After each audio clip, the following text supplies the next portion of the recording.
More on National Guard to keep 7,000 troops in D.C. until March. Biden's transorder undoes decades of feminist progress. Biden gets set to kill a Team Trump good government reform. Jill Biden visits National Guard troops, thanks them with cookies just as Americans gathered to vote in the 2020 presidential election. Donald Trump's White House announced that it was finalizing the administration's effort to pull the United States out of the Paris Climate Accords.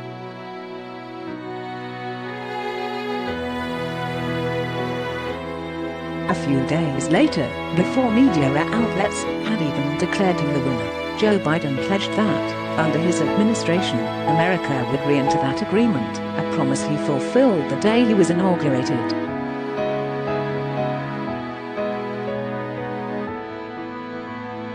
And so it's likely to go for the next 4 years. All modern presidents have used the administrative state and presidential executive orders to pursue their agenda.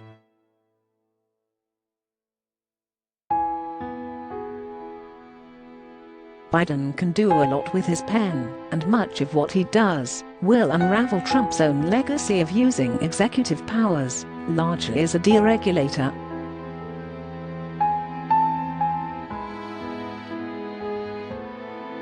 Biden promises to be a re-regulator, reimposing many of the mandates that the Obama administration originally engineered in areas as diverse as the environment, the workplace, unions, and immigration.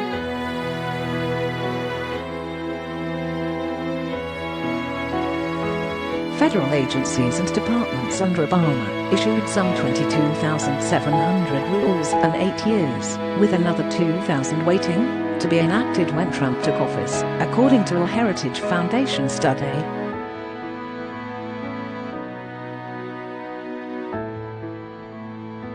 Among those actions, Obama's National Labor Relations Board ruled that employees of small franchise operations were to be considered jointly employed by the large companies that granted the franchises.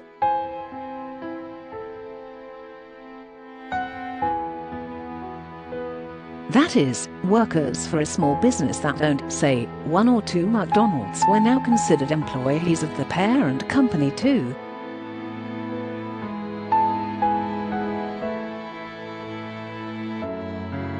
That potentially made these large businesses responsible for labor violations by any of their franchisees.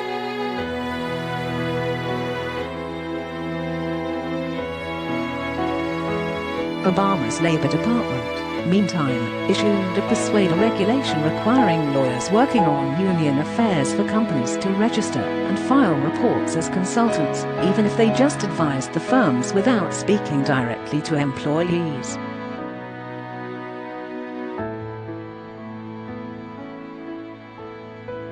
So onerous was the reporting requirement that some labor law firms declined any further work that would require them to file as a persuader.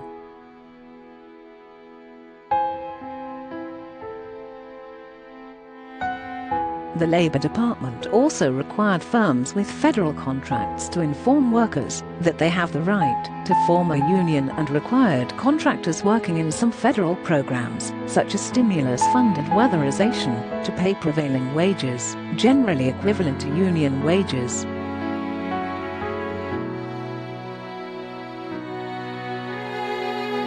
The Obama administration issued new environmental regulations, including stricter, more expensive energy efficiency standards on everything from washing machines to water heaters, the Clean Power Plan, which set national standards for greenhouse gas emissions for states to meet by 2030, higher fuel efficiency standards for auto manufacturers, higher production standards for livestock sold as organic, and a ban on offshore oil drilling in large areas of the Atlantic Ocean.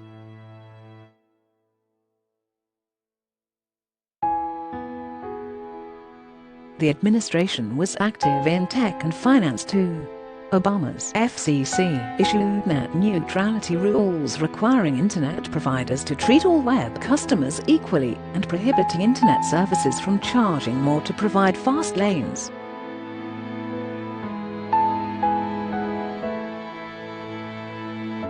Close quote. In finance, the administration applied rules that Congress set for large bank lending to smaller institutions, raising their cost of issuing loans.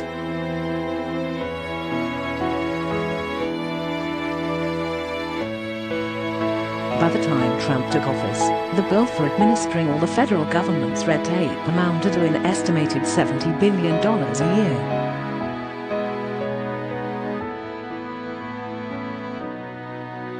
The costs to individuals and businesses ran to the hundreds of billions. Trump committed to undo many of these Obama-era regulations, as well as some earlier ones.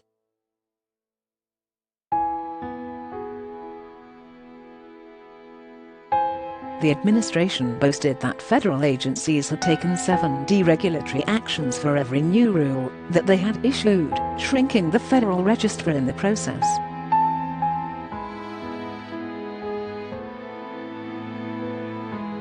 Trump's Council of Economic Advisers issued a June 2019 report estimating that the deregulatory actions would save the average American household about $3,100 a year when they kicked in.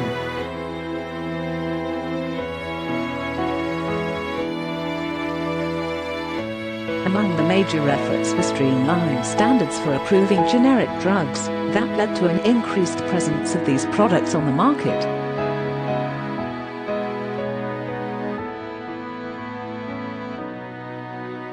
The administration also worked to roll back Obama-era restrictions on short-term health insurance plans in order to provide more consumer options.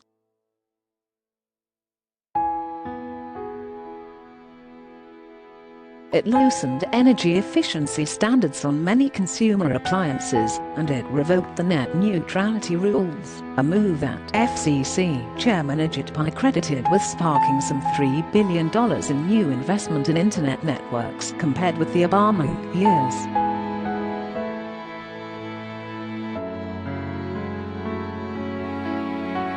And the administration ended prevailing wage requirements on federal contracts. Businesses applauded such moves.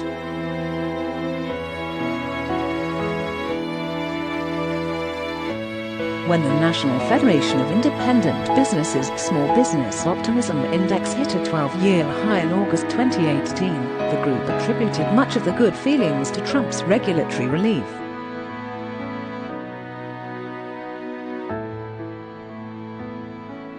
Biden is sure to undo much of this. One report described how his team was readying its tsunami of executive orders to reverse Trump policies.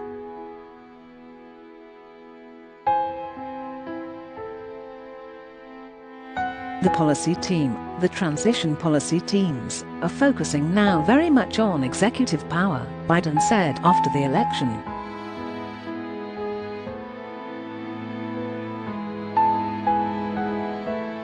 Some orders have already overturned Trump policies on immigration, such as reversing the travel ban on predominantly Muslim countries.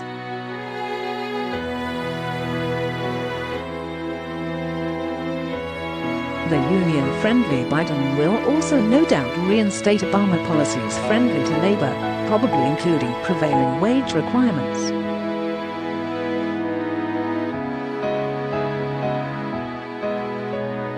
Biden's support for the Paris Climate Accords suggests that he will reverse Trump's deregulatory actions on the environment.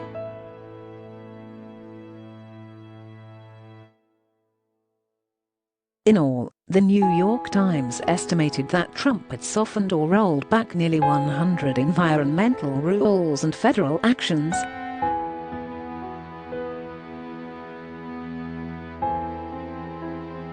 Biden will probably focus on Trump actions that loosened requirements on signature Obama laws, especially the Dodd-Frank banking regulations and rules dictating how the Affordable Care Act is administered.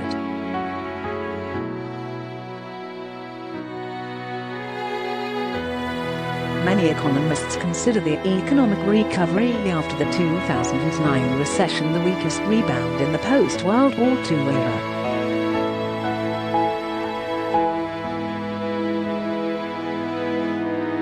Some business groups blamed that on higher taxes and expansive regulations. The Biden presidency will apparently provide another opportunity to test the notion that government regulation is the enemy of growth.